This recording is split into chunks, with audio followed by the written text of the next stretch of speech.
Olá, meus amigos, olá, meus irmãos, a graça e a paz de Jesus seja com todos vocês.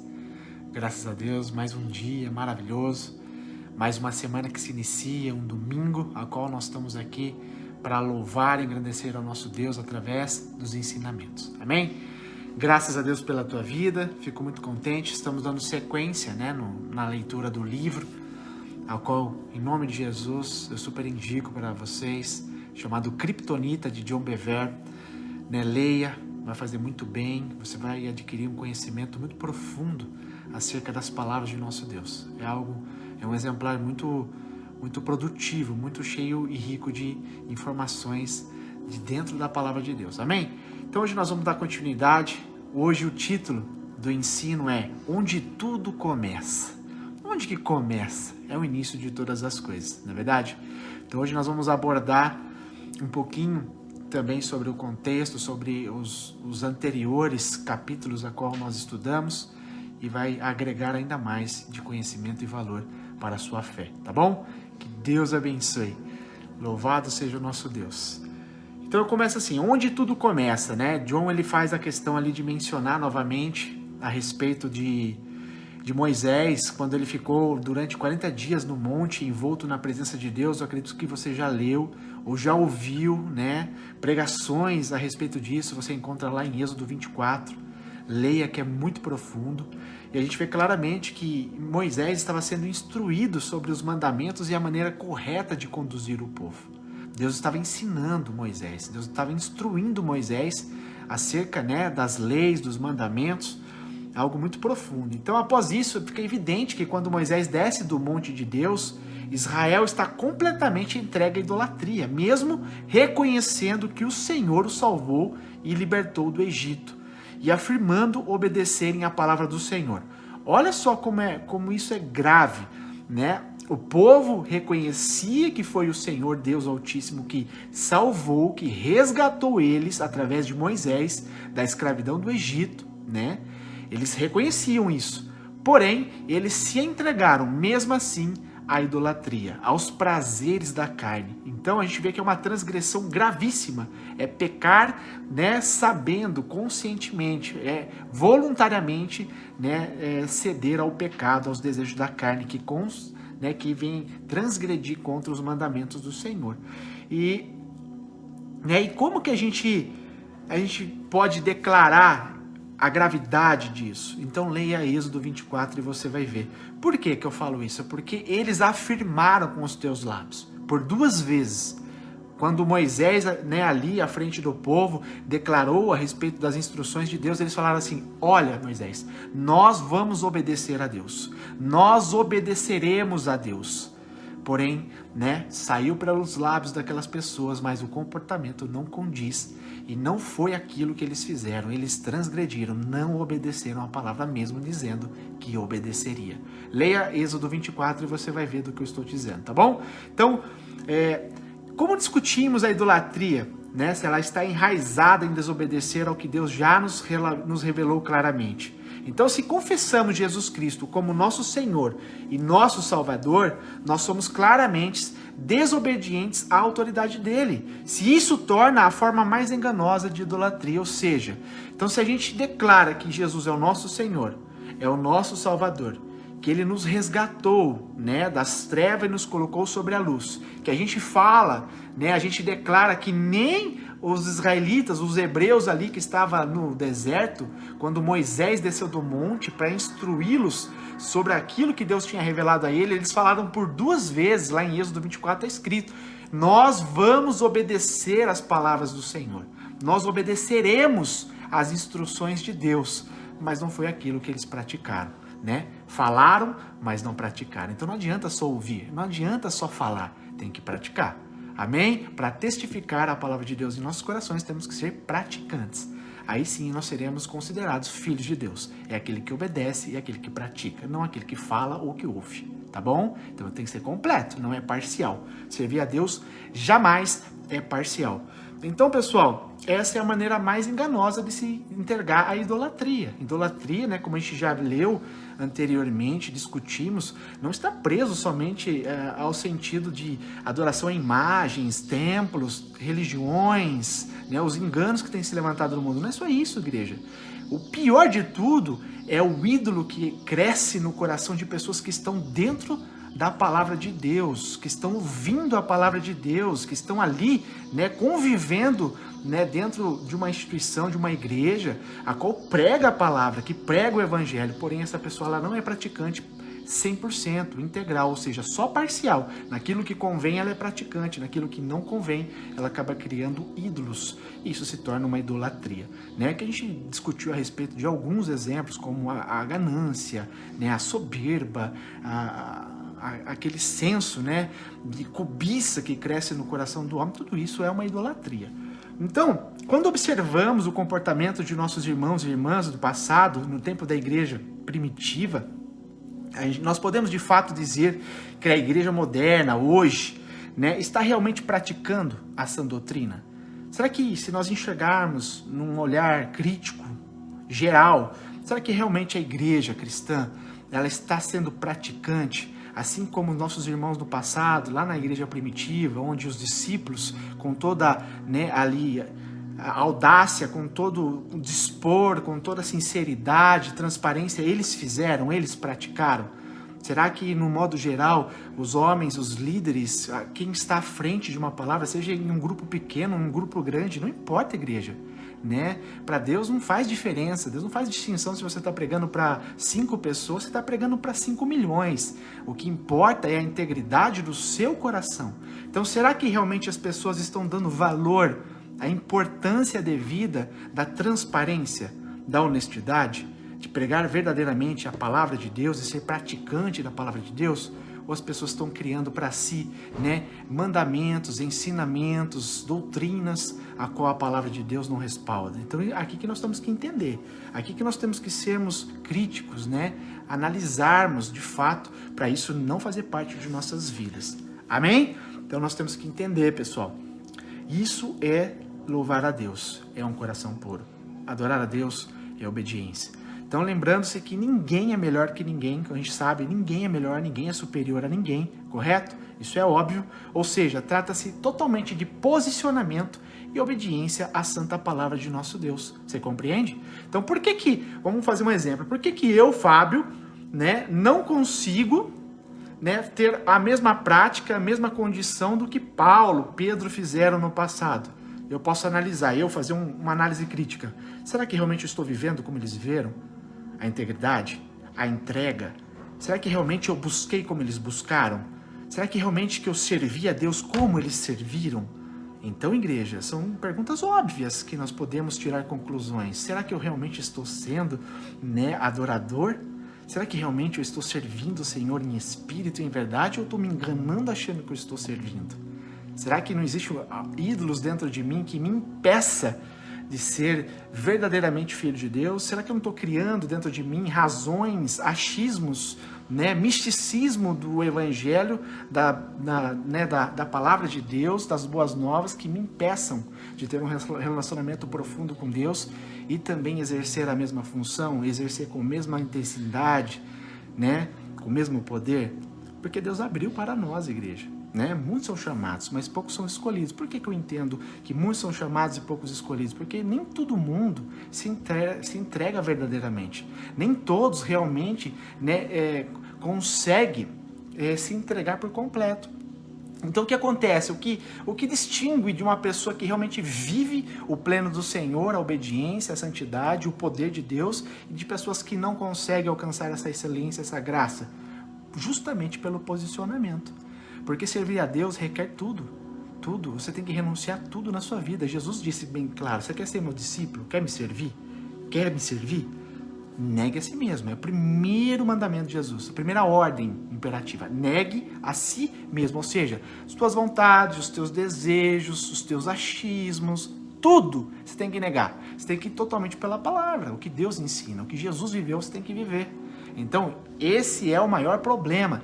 Essa é a maior dificuldade que nós, meros homens mortais, cheios de mazelas, de crenças, de tantos misticismo que existe no mundo, temos que totalmente se abster dessas coisas, renunciar a estas coisas para servir a sã doutrina, a verdade, a palavra verdadeira, que é a transformadora, aquela que transforma o meu e o teu caráter, que transforma eu e você como seguidores de Cristo, leais, íntegros.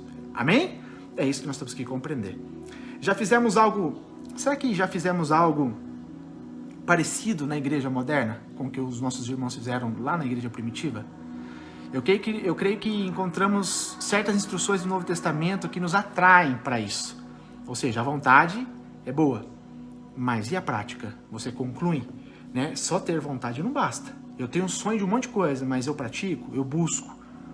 Então, igreja, aqui que mora o segredo, né? Deus faz questão que nós sonhamos. Deus mesmo cria sonhos dentro de nós. Porém, se você não se posiciona, se você não busca, se você não ora, se você não jejua, né? Se você não se aparta dos maus caminhos, se você não deixa as velhas práticas do velho homem para trás e faz tudo novo na sua vida conforme a palavra te ordena, fica difícil de acontecer as coisas na tua vida. Por quê? Porque você ainda está dividido. Amém? E casa dividida, ela não prospera. Casa dividida, ela não sustenta, ela não aguenta. Então, igreja, ou realmente tem um antes de Cristo e um depois de Cristo na sua vida, ou você ainda está no processo parcial, né? Ainda sirva um pouco aqui e sirva um pouco lá. Um pouquinho meu é do velho, um pouquinho meu é do novo. Isso não procede diante do nosso Deus, não dá certo, entendeu? Por isso que nós temos que ter isso em nossos corações e nossa mente e sermos praticantes em nome de Jesus Cristo, porque temos, né, de fato, que proclamar e de fato viver essa graça preciosa que foi dada a todos nós, né? Mesmo ela sendo favor e merecido, o significado real de graça é favor e merecido, que Deus nos deu, mesmo não merecendo, mas por amor Ele deu. Então, ou seja, para nós vivermos essa graça, temos que também fazer jus, viver em santidade e obediência. Amém? Glórias a Deus, está entendido até aqui, tudo legal? Então nós temos enfatizado muitas das vezes, amar uns aos outros, curtir a vida, servir uns aos outros, cantar novas músicas, louvores, adorações, né? Ser relevante, executar boa liderança e criar uma comunidade saudável, tudo isso são coisas plausíveis, né? Mas, igreja, tem padrão. Mas, igreja, tem que estar dentro de um padrão de santidade e obediência. Não adianta, tipo, uma pessoa falar assim, eu sou uma pessoa boa, né? Eu sou uma pessoa honesta, não roubo, não minto, né? Eu ajudo o próximo, né? Eu dou cesta básica para as pessoas, eu tiro da minha casa para dar para as pessoas, no mandamento que o Senhor Deus, o segundo maior mandamento, né? Seguinte de amar a Deus sobre todas as coisas, que é amar o próximo como a ti mesmo. Eu pratico, eu ajudo as pessoas, eu sou, né, ali solidário, ótimo, louvável a Deus, tudo isso. Mas, e as demais coisas? E as demais coisas? Você tem buscado a palavra de Deus?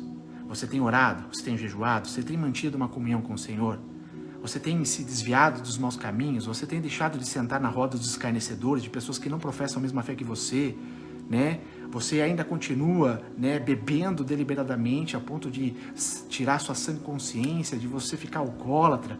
Se você sabe que você tem problema de álcool, você continua bebendo, né? Se você continua, sabe que a mentira não faz bem, mas continua no meio de uma roda de mentirosos, mesmo que você não minta, ou você mente, ou você é omisso, esconde alguma coisa da tua esposa, tudo isso, igreja, tudo isso, você tem que ter uma vida perfeita, dentro do padrão da palavra de Deus. Não estou falando que você é perfeito, que eu e você somos perfeitos, mas nós temos que buscar a perfeição, e a perfeição está onde?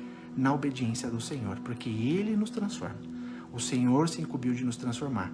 E o meu e o teu posicionamento, né, requer obediência e santidade. Ou seja, é gradativo? Sim, gradativo. Mas tem que ter um início. Tem que ter, né, um primeiro passo. E não é Deus que dá o primeiro passo, é você. Amém? Então, não fazia, não faço mais. Praticava, não pratico mais. Frequentava, não frequento mais. Amém? Isso tem que ser óbvio na vida de uma pessoa que realmente ama a Deus. Então não adianta você fazer parcial, 99% você faz excelente, mas 1% você não cumpre. Então esse 1% pode te levar para o inferno. Tá bom? Mas será que é isso mesmo? Onde a palavra de Deus diz isso? É simples. Lembra do jovem rico? Eu falei agora, esses dias também. Lembra do jovem rico? Ele fazia tudo isso. Ele fazia 99%. Boa noite, Renata, tudo bem? Graça e paz. O jovem rico fazia 99% dos mandamentos à risca. E era fiel, ele fazia por amor. Jesus amou aquele jovem, mas tinha 1% no coração dele que não estava de acordo com os mandamentos. Jesus deu o parecer para ele, então vende tudo que você tem, porque o seu coração está enraizado nisso, dê aos pobres, que é muito mais útil do que te levar para o inferno, e você siga-me, e você terá salvação. E o jovem, com muita dor no coração, disse não.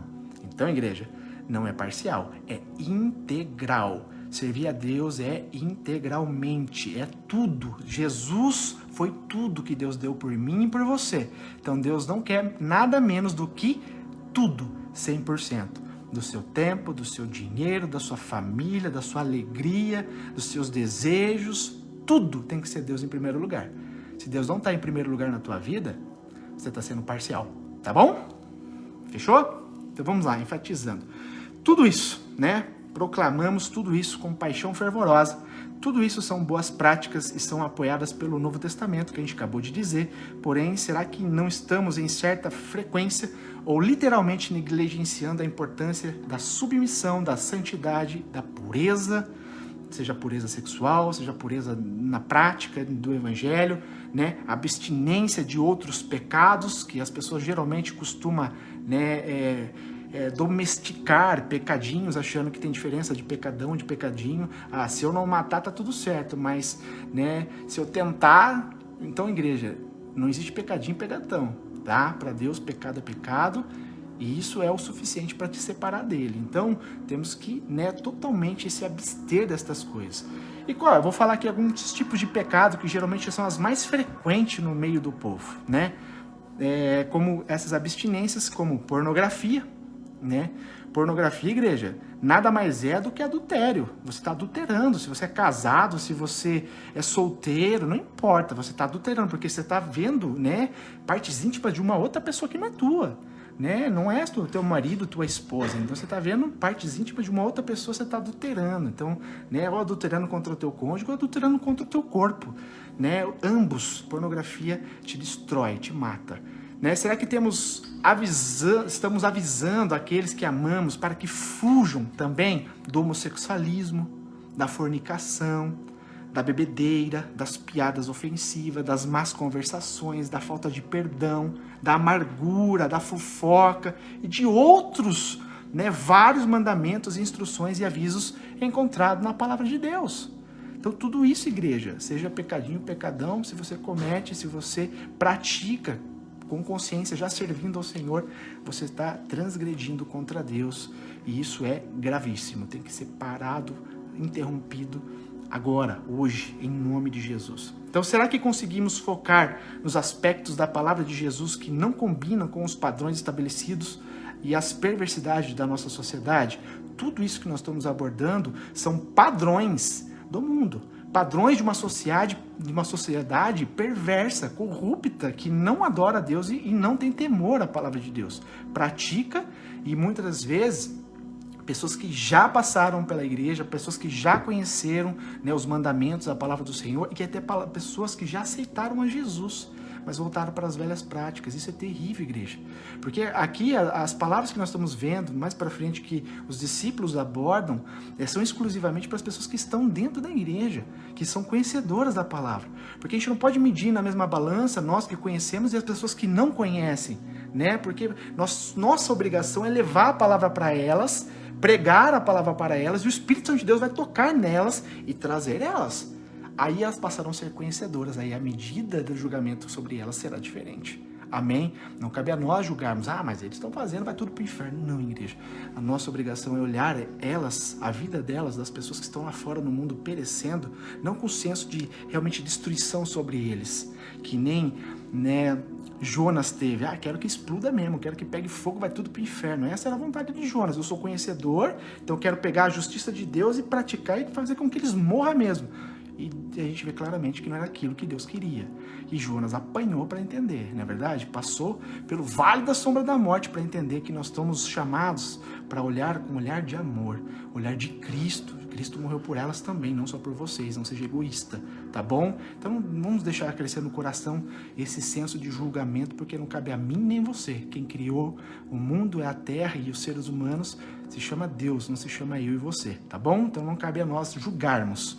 Então, pessoal, Será que é certo, olha só, criarmos um Jesus que não confronta os caminhos ímpios da nossa cultura? Será que é certo evitarmos de abordar o que ele odeia e apenas proclamar as palavras de Jesus que a sociedade julga admiráveis? Podemos alargar o caminho e o portão que levam à vida quando, na verdade, o próprio Senhor deixou óbvio em Mateus 7, 13 e 14. Vamos ler? Mateus 7, 13, 14. Por título aqui na minha Bíblia diz, a porta estreita. Nós vemos que na igreja contemporânea, na igreja agora atual, né, muito vem sendo pregado sobre o amor, a paz, a tranquilidade, vai na força que tudo dá certo, e não prega sobre arrependimento, não prega sobre as práticas do pecado que leva à morte, destruição, né? Então, pessoas que estão simplesmente, né, falando uma parte dos atributos de Deus e omitindo, sendo omisso sobre as outras. Não podemos ser parciais, temos que falar a verdade, tudo. Amém? Então, a porta estreita. O que o Jesus ensina para mim e para você a respeito deste assunto? Olha lá, Mateus 7, 13 e ao 14. Entrem pela porta estreita. Ordem. Entrem. Tá mandando eu você. Entrem pela porta estreita. Por quê? A estrada que conduz à destruição é ampla e é larga a sua porta. E muitos escolhem esse caminho. Não está dizendo poucos, está dizendo muitos escolhem este caminho. Mas a porta para a vida, ela é estreita, como está na ordem lá em cima, antes mesmo de abordar qualquer assunto aqui. Entre pela porta estreita. Amém? Então por que ele fala? Mas a porta para a vida é estreita e o caminho é difícil, ou seja, apertado, e são poucos os que o encontram. Uma porta são muitos, a outra porta são poucos. Por quê?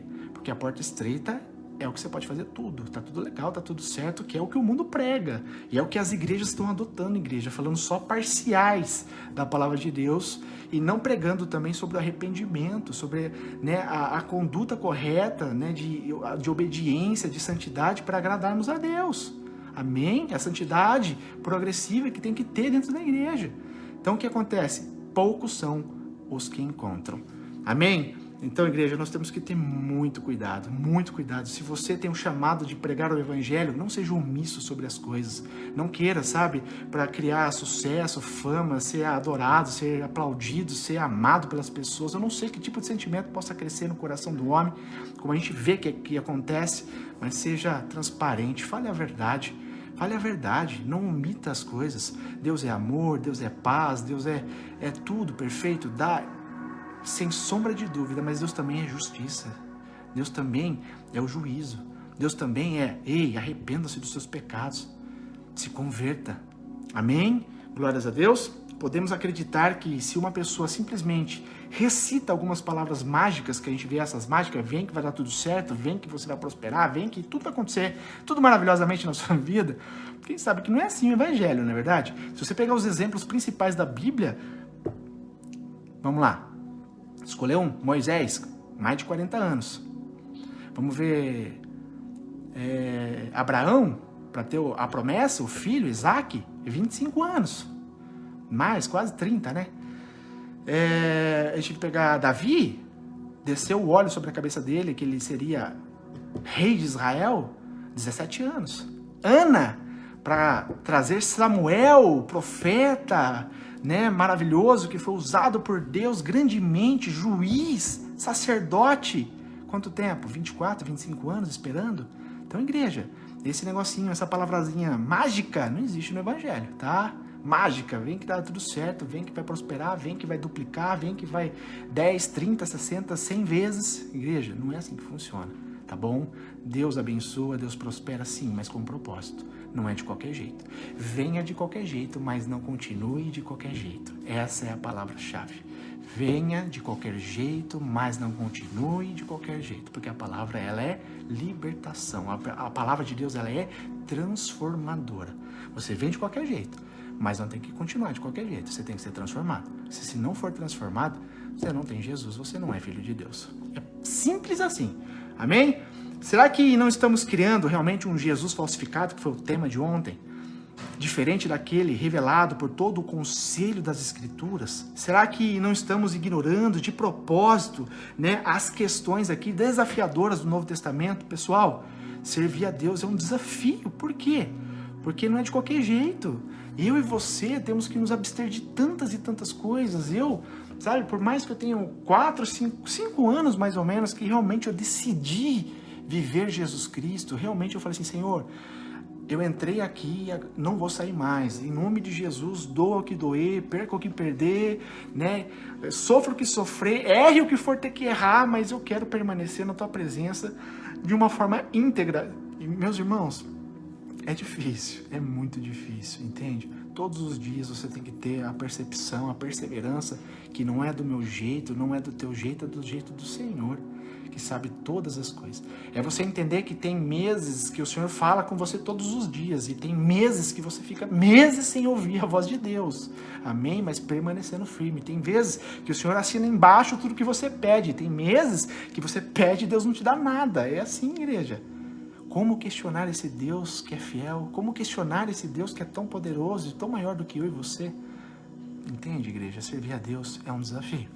É um desafio. Por isso que muitos são chamados e poucos são escolhidos, porque nem todo mundo suporta, nem todo mundo paga o preço devido para ser amigo e filho de Deus. Amém? Paulo faz uma declaração que nenhum de nós deveria ignorar. Atos 20, a partir do 26 ao 27, marca na tua Bíblia, leia, reflita nessa passagem que diz assim: portanto, eu lhes declaro hoje que estou inocente do sangue de todos, pois não deixei de proclamar-lhes toda a vontade. Presta atenção nessa palavra, toda a vontade de Deus.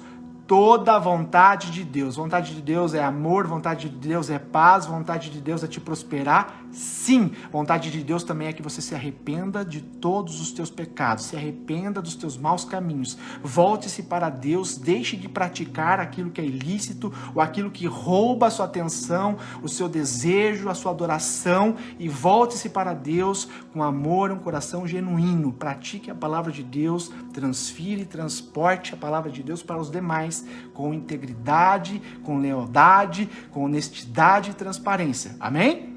Toda a palavra de Deus. Paulo falou toda a palavra de Deus, falou toda a vontade de Deus, não parcial como nós vemos sendo pregado nos dias de hoje. Amém? Então, você sabe qual é a vontade de Deus? Você sabe qual é a vontade de Deus no coletivo, no pessoal para você? Tem que saber. Tem que saber, porque a palavra de Deus nos mostra. A comunhão com Deus nos garante, nos traz o entendimento, nos traz o raciocínio, nos traz a direção. É a intimidade com Deus. Amém? Como que nós temos intimidade com Deus? Buscando a Deus. Vinde a mim. Jesus fala, vinde a mim. Várias vezes. Deus fala, quer me conhecer? Vem até mim. E eu vou me apresentar para você. Jeremias 33:3, leia. Mateus 6:6, leia. Você vai entender. 2 Crônicas, acho que é 2 Crônicas, fala: se o meu povo, que se chama pelo meu nome, se humilhar, se arrepender dos teus maus caminhos, suplicar por mim, eu, Senhor, o ouvirei do alto céu, e não só perdoarei os teus pecados, mas sararei também a sua terra. E eu estarei no meio de vocês. Eu vou começar a ouvir o que vocês dizem. Se houver arrependimento, humilhação. Você está entendendo? Então, igreja, é importante nós sabermos os fundamentos da palavra de Deus. A maneira correta de servir, de seguir a Deus. Não é de qualquer jeito. Você pode até chegar de qualquer jeito na presença do Senhor, mas não pode permanecer de qualquer jeito, tá bom? Então é isso que nós temos que entender. E Paulo continua, né?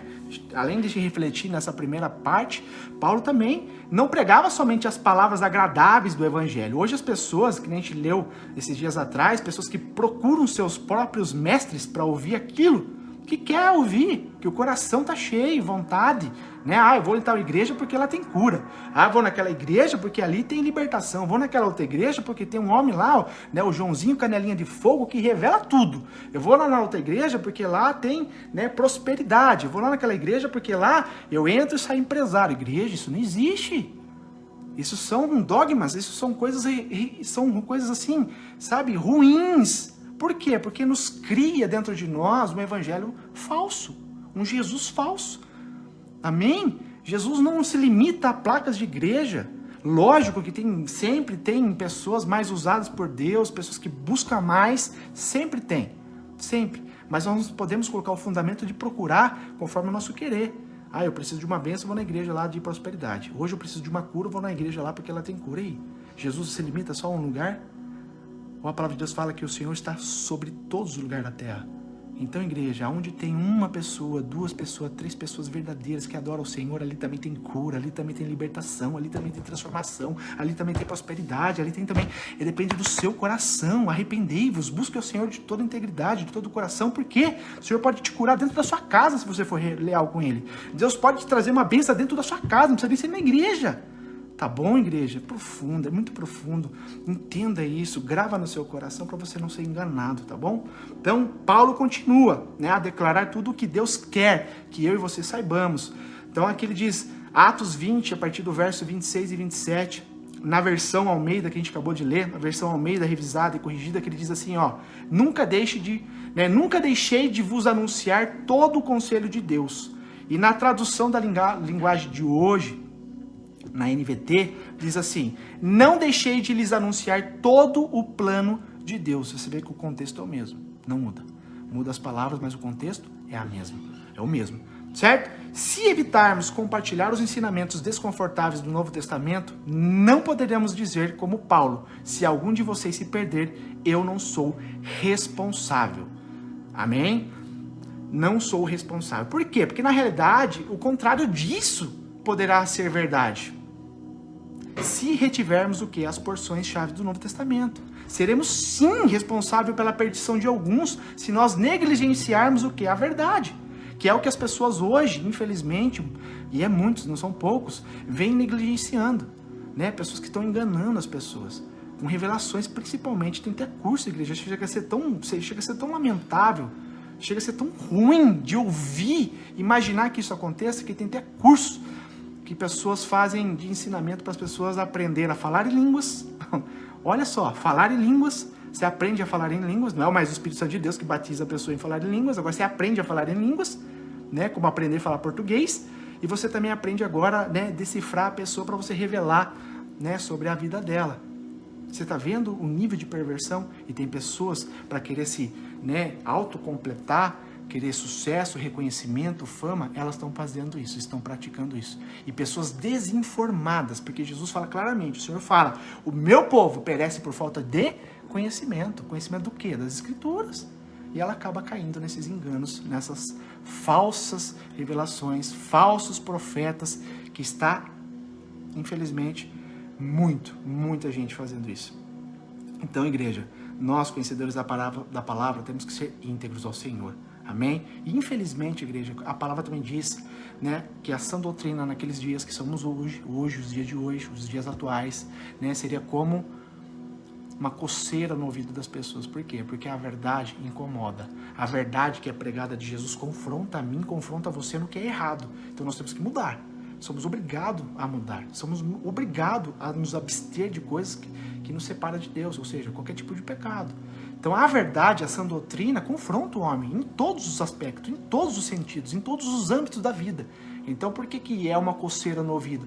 Porque tem pessoas hoje que não querem mais ouvir a verdade, querem ouvir aquilo que é gostoso e que o seu coração deseja. Aí que tem os falsos profetas que usam desse desejo desenfreado das pessoas e engana elas bonito. Então, pessoal, que realmente não é bonito, é horrível, é terrível. Então, será que estávamos verdadeiramente preocupados com a possibilidade de as pessoas não voltarem no próximo culto? Será que realmente essas pessoas estão preocupadas realmente pela alma da pessoa? Realmente se ela vai ser salva? Se realmente ela vai ser ali, né, crescida de uma verdade, alicerçada com palavras fundamentais do Evangelho? Ou elas vão ser ali fundamentadas com palavras rasas, mentirosas e enganosas, que é onde bate qualquer tipo de onda e vento e derruba tudo? De que outrora, que contramão a isso seria, né, o certo praticado, era pregar o Evangelho, pregar a verdade, os fundamentos para que a pessoa cresça, né, com sabedoria, com discernimento espiritual, cresça com fundamento bíblico, para que quando vier, né, uma onda ruim na vida da pessoa, vir ventos, tempestades, né, adversidades, tantas coisas que a gente passa, essa pessoa possa resistir. Por isso que a gente vê tantas pessoas frustradas, decepcionadas, tantas pessoas escravizadas a sentimentos terríveis, tantas pessoas entrando ali, né, basicamente, né, na depressão profunda. Por quê? Pessoas frustradas, pessoas que não tiveram a oportunidade verdadeira de criar dentro de si raízes do profundo evangelho, criada dentro delas, né, fundamentos enraizados na rocha, enraizados no rio do Senhor, para resistir os dias maus. Por isso que as pessoas caem, né, diante de uma situação e não conseguem levantar de jeito nenhum. E precisa de mim, de você, de pregar o evangelho, de levar a libertação na vida dessas pessoas, para elas terem uma vida transformada. Amém, pessoal? Isso é muito importante, nós temos que entender, né? E infelizmente, agora que já faz anos que está se passando sobre essa nossa cultura cristã, que tem, né, evitado importantes questões de caráter, né, em abordagem nos cultos, nas lives, né, através das escrituras. Então nós estamos hoje colhendo os frutos de nossa negligência. Infelizmente, pessoal, infelizmente, muitos estão num caminho rebelde, num caminho que está tão distante de Deus que nem se percebe, ou percebe e não quer enxergar. Então poderíamos dar inúmeros exemplos a respeito disso, ao qual eu sinto muita tristeza, como o John mesmo escreveu aqui no livro, né? E eu vou replicar aqui o que João diz sobre dois testemunhos que ele fala a respeito de pessoas que eu não sei quem é, não conheço, mas eu vou replicar aqui para vocês terem uma noção do que está acontecendo hoje, nos dias atuais, tá bom? O John escreve no seu livro, que é o que nós estamos falando, Kryptonita, ele fala assim, ó, sobre uma ministra muito influente e conferencista famosa, cujos livros são muito populares, que em 2016 ela declarou que o seu casamento estava completo. João fala assim, sei lá o que isso significa, mas ela disse que o casamento dela estava completo. Completo, acredito que é tudo mil maravilhas, né? Mas logo sai a notícia de que ela se divorciou de seu marido, bem na época que ele estava escrevendo Kryptonita, né? E que agora ela está noiva e está morando junto com uma outra mulher. Parou para saber, já analisou a gravidade? Uma mulher ministra, uma mulher que replica a palavra de Deus, uma mulher que escreve livros, né, para ajudar as pessoas. Ela se divorcia do seu marido, que é o correto, e agora ela se relaciona com uma outra mulher. Ela deixa o homossexualismo entrar na vida dela. E ela informa, né, de uma forma pública, regularmente aos seus seguidores, tudo sobre a vida delas juntas. Numa postagem, ela compartilha uma foto em que recebe um beijo carinhoso de sua companheira e comenta como a sua jornada de vida a levou a esse relacionamento e que cada parte desse relacionamento é santo. Será mesmo? Será mesmo que é santa essa união? Porque a palavra de Deus, igreja, não fala isso não fala isso. E onde está escrito isso? Vamos ver na Bíblia o que a Bíblia ensina a mim e a você? Olha só, 1 Coríntios 6, no verso 9 ao 10. Vocês não sabem que os perversos não herdarão o reino de Deus? Não se deixe enganar. Ele está falando que os perversos não herdarão o reino do Senhor, o reino de Deus. E quem são esses perversos? O que eles praticam? Aqui ele fala, olha só. Imorais, idólatras, adúlteros, homossexuais, passivos aos ativos, ladrões, avarentos, alcoólatras, caluniadores, trapaceiros, nenhum desses herdarão o reino de Deus. Então, deixa eu te explicar uma coisa. Viver, praticar estas coisas vai te levar para o inferno. Ser omisso a estas coisas, você vai ser responsável pelas vidas. Um líder, seja um ministro, um pastor, um apóstolo, seja o que for, né? Se dentro da sua igreja você recebe a pessoa com essas condições, mas você não trata elas e explica que tem que ser transformada para viver uma vida de santidade, você vai ser responsável também. Você tem parcela de culpa, Deus vai te cobrar. Então, igreja, e a pessoa que pratica estas coisas, conhecendo a palavra de Deus e sabe que não pode, vai pagar também. Entendeu? Então você pode chegar até a igreja, até a presença de Deus, sendo, né, homossexual, sendo adúltero, bêbado, ladrão, sem vergonha, mentiroso, trapaceiro, caluniador, pode ser tudo isso daí. Mas chegou na presença de Deus, você tem que reconhecer, você tem que se humilhar, você tem que pedir perdão, tem que confrontar e você falar assim, isso é um lixo, eu não posso deixar isso fazer parte da minha vida, eu quero ser transformado. Jesus, eu não tenho força, mas eu preciso da tua ajuda. Aí sim, você reconhece o estado de miséria que você está e o Espírito Santo de Deus vai te transformar. Você crê em nome de Jesus Cristo? Em nome de Jesus Cristo. Essa é a palavra de Deus. Então, é de partir o coração por ela, né? Essa ministra que eu nem sei quem é, né? Que ele fala. E depois ele também fala a respeito de um pastor, né? Deus tem o desejo sim de ajudar, servir, amar as pessoas, mas está genuinamente enganada essa pessoa que pratica isso sabendo da verdade. Então isso, pessoal, ainda mais ela que é influencer, né? Ela que tem seguidores, então ela tá mostrando para os seus seguidores que isso é tudo bem, que é tudo certo, que é louvável, que Deus tá concordando com isso daí, pessoal. Isso é terrível, pelo contrário, ela tá, né, incentivando as pessoas a praticarem pecado. Isso é terrível, né? E através dessa jornada, a sua popularidade ela tem crescido muito, dessa mulher que eu não sei quem é, né? E não diminuiu, pelo contrário, aumentou. E isso é de partir o coração, é doloroso, é trágico, né? Dá medo e tudo ao mesmo tempo. Em outra situação trágica que ele fala sobre um líder evangélico cristão lá nos Estados Unidos que anunciou recentemente a todos os seus seguidores e a toda a sua igreja que nós deveríamos aceitar casais homossexuais como seguidores genuínos de Jesus. Deixa eu te explicar uma coisa.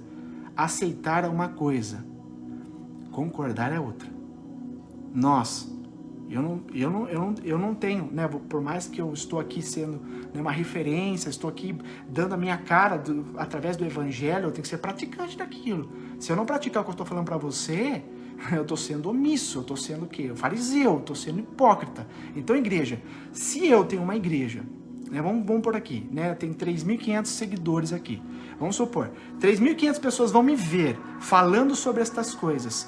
Se eu for omisso com vocês, omisso a respeito disso, que você pode chegar ao Senhor, né, praticando, por exemplo, dessa mulher aqui, homossexualismo, você pode chegar, né, você pode vir, o Senhor vai te aceitar, mas Ele não vai aceitar que você seja praticante disso mais. Ou seja, a palavra vai ter que te confrontar, você vai ter que reconhecer que isso é erro e você vai ter que buscar a transformação em Cristo.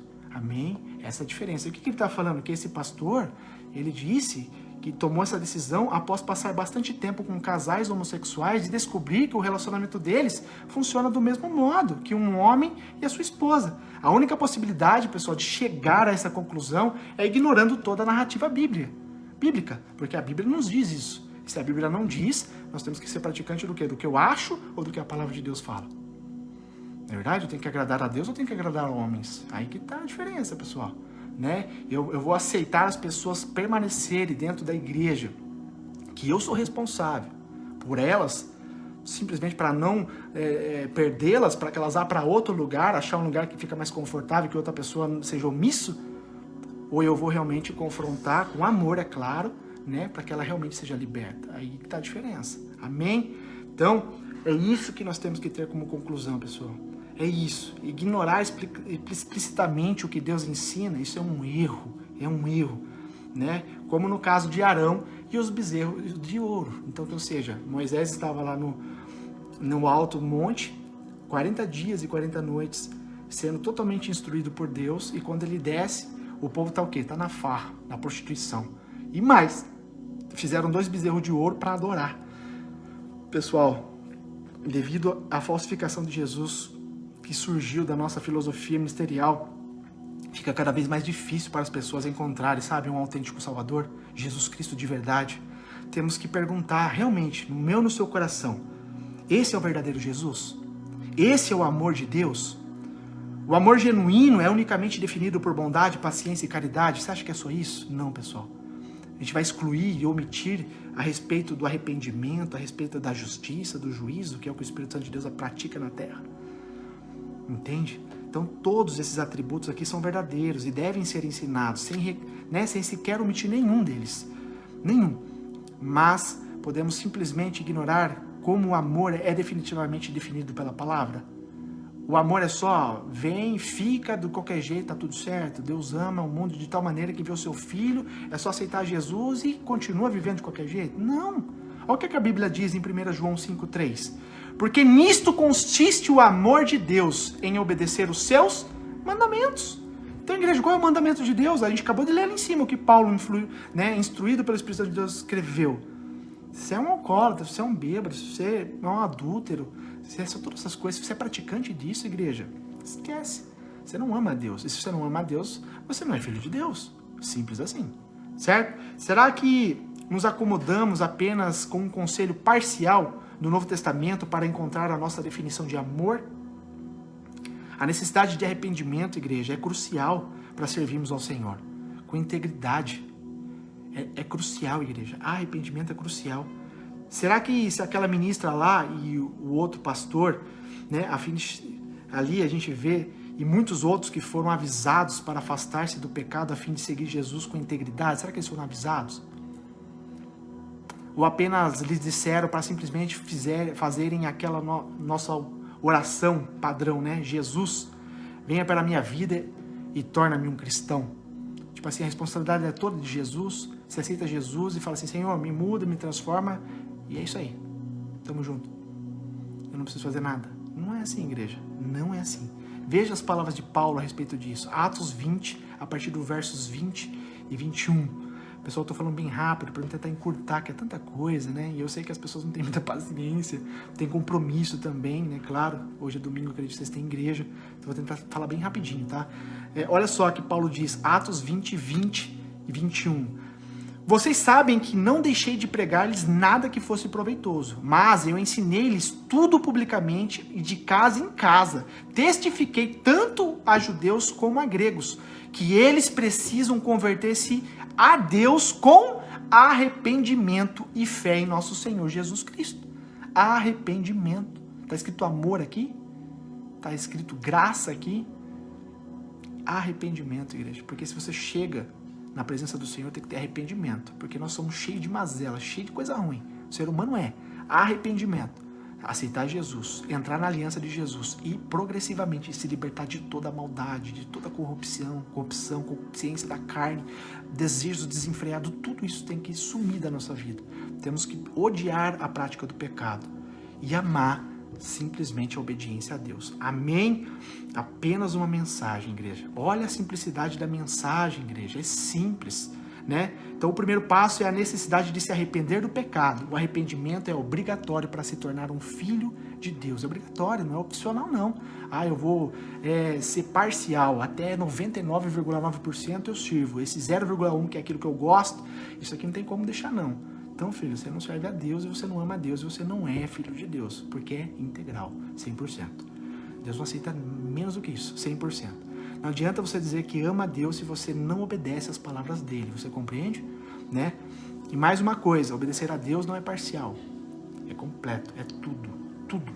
E nós vimos frequentemente que nos dias atuais, as pessoas que estão à frente de um ministério, seja ele qual for, pessoal, a falta de responsabilidade de sermos totalmente transparentes, né, em relação ao que ensinamos às pessoas, pois a verdadeira adoração, ela vem o quê? Em obedecer a palavra de Deus. Obedecer a palavra de Deus é o fundamento, igreja. Né? E alguns anos atrás, no primeiro dia de um jejum, João falando isso, tá? Olha só o que ele fala. Alguns anos atrás, no primeiro dia de um jejum, eu ouvi o Espírito Santo dizer para mim, leia Marcos capítulo 1. Eu li ansiosamente o capítulo inteiro e não obtive nenhuma revelação diferente das outras vezes. E o Espírito Santo disse para ele de novo, leia de novo. Ele leu de novo e mais uma vez não enxergou nada de diferente. E ele disse as mesmas coisas, né, as mesmas palavras, leia de novo por 3, 4, 5 vezes. E ele fala aqui que leu novamente várias vezes e mesmo assim nada aconteceu. Isso continuou por aproximadamente 7 vezes. E por fim, John dizendo, por fim eu li na velocidade de uma lesma. E dessa vez a frase se abriu, saltou nos olhos dele o princípio do Evangelho de Jesus Cristo. Amém? O que nós aprendemos com isso? O princípio do Evangelho de quem? De Jesus Cristo. Né? De Pedro, Marcos, João, Marcos, apóstolo, X, fulano, ciclano, na igreja. O princípio do Evangelho de Jesus Cristo. Nós temos que ser praticantes do quê? Do Evangelho de Jesus Cristo. Temos que sermos fiéis à palavra de quem? As palavras de Jesus Cristo. Então, igreja, é obrigação minha tua confrontar tudo que você ouve, que você aprende. É o que Jesus ensina, é o que está escrito na palavra. Se é, amém. Se não é, cai fora. Cai fora. Tá bom? Então é isso que nós temos que aprender. Então, olha só, as palavras seguintes eram a chave do que ele estava lendo. Enviarei à tua frente o meu mensageiro e ele preparará o teu caminho. O mensageiro ali era João Batista.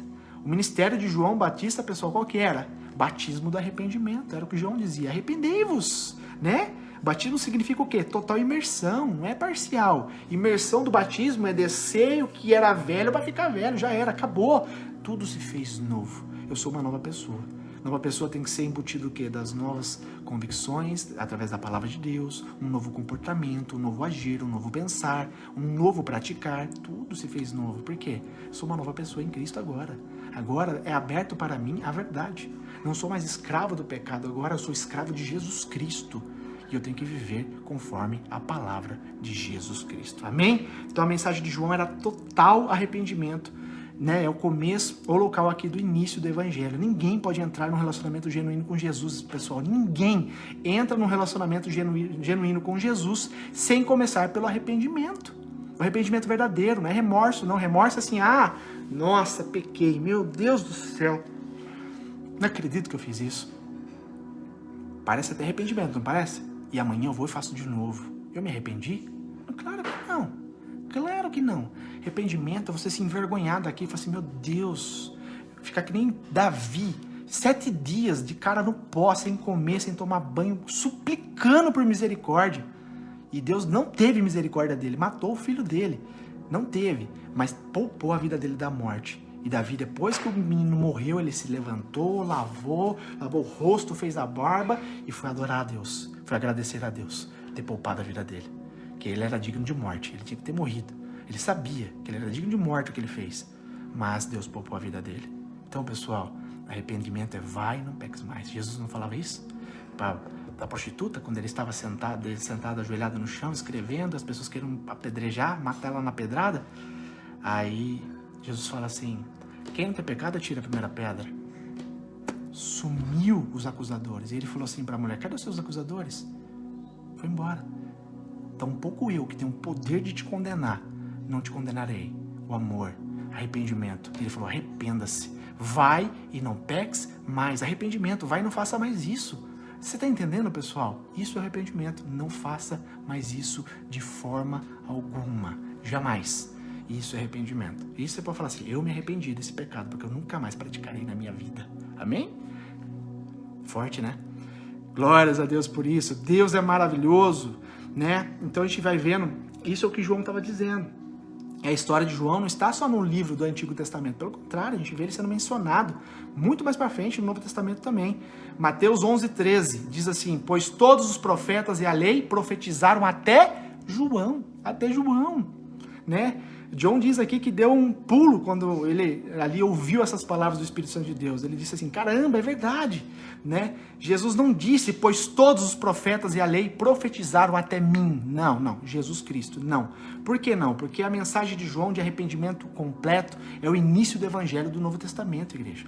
Não entramos num relacionamento com Jesus a menos que tenhamos nos arrependido completamente dos padrões de pecado que conhecemos. Amém? O arrependimento agora é a porta da frente para uma nova história com Jesus Cristo. Amém, pessoal? Tem mais coisa aqui, eu não vou ler, porque senão fica muito extenso, né? Deixa eu ver quanto deu tempo de vídeo aqui. Infelizmente eu não vou conseguir cumprir tudo, porque eu acho que já tá beirando quase 1 hora, tá? Tenho compromisso, tenho para a igreja também, então, pessoal, ficou bem óbvio, né, o que é servir a Deus? Ficou óbvio o que é realmente se arrepender? Ficou óbvio o que é a sã doutrina? O que é não pratiques mais? Sirva ao Senhor com integridade, com lealdade? É isso, pessoal. Não tem segredo. São coisas que eu e você sabemos. Amém? Hoje, se não sabia, está sabendo agora. Então, que em nome de Jesus, seja praticante da palavra e transmita com lealdade, com transparência para os demais, para que mais pessoas sejam salvas em nome de Jesus Cristo. Amém?